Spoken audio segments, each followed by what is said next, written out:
morning, Red Lion Senior High. I'm Jen. Today is Wednesday, May 10th, Cycle Day 1. Welcome to RLA TV. Let's start off with a celebration to our lovely athletes. These amazing competitors will be traveling to West York High School for the York County Unified Championships this Thursday, May 12th. This evening starts at 3:30 p.m. Please stop by and support our Unified Lions. Let's move on to career opportunities. Students in grades 9 through 11th can have an opportunity to learn and experience various skilled trades programs next year with 3 different pre-apprenticeship programs. The programs can include construction, electrical, and manufacturing. Receive class credit without adding to your class schedule, work with experienced professionals, receive national credentials and OSHA certification, and decide if you would like to pursue this field upon graduation. There is no cost.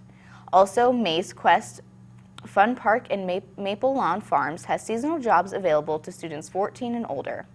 Equally, if you are 15 or older and looking for a part-time job, Marcello's Pizza is hiring. Also, Pumpkin Patch Childcare has immediate part-time, summer, and full-time positions available for those 17 and older. Additionally, the York State Fair is in need of volunteers throughout the July 22nd through the 31st event. If you are 14 or older, stop by the Career Center to pick up a volunteer form or visit our volunteer link on the Senior High website. This form must be completed prior to the fair. If any of these opportunities sound interesting to you, stop by the Career Center or visit the employment link on the Senior High website. In other news, North Hopewell's Color Run will be held on May 21st from 7:30 to 10 a.m. Contact Mrs. Hughes, the North Hopewell principal, at hughess@rlasd.net.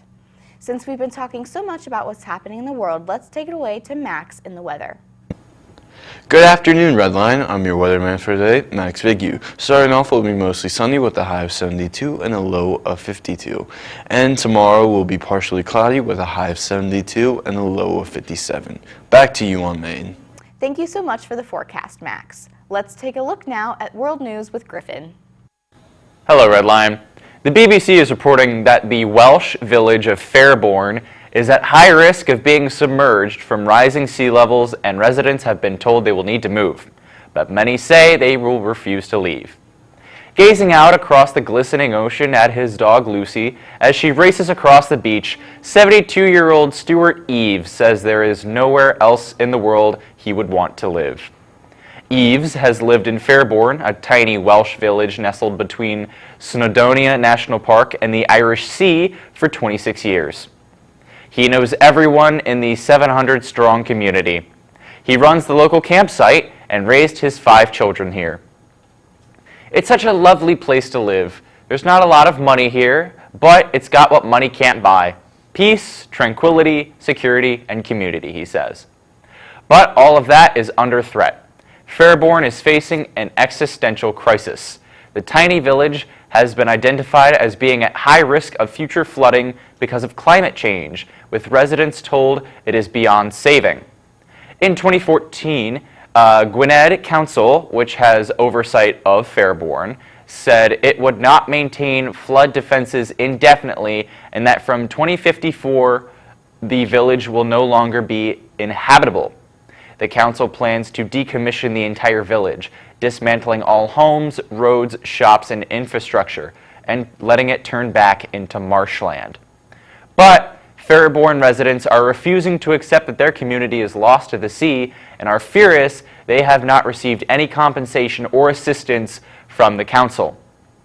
Climate experts say that other coastal communities in the UK face a similar fate, and that the government must put plans in place to support people who are forced to move because of climate change.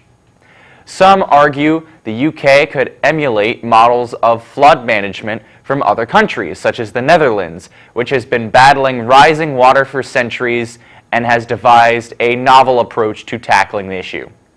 It's a question that faces communities all over the world, with hundreds of millions of people facing displacement due to climate change impacts by 2050. Finding solutions to help people with losing their homes is becoming an imperative of our age. This has been your World News. Now back to you on Maine. Thanks for the update, Griffin, and thank you for stopping by for today's announcements. I'm Jen. Have a wonderful Wednesday and stay safe, Red Lion.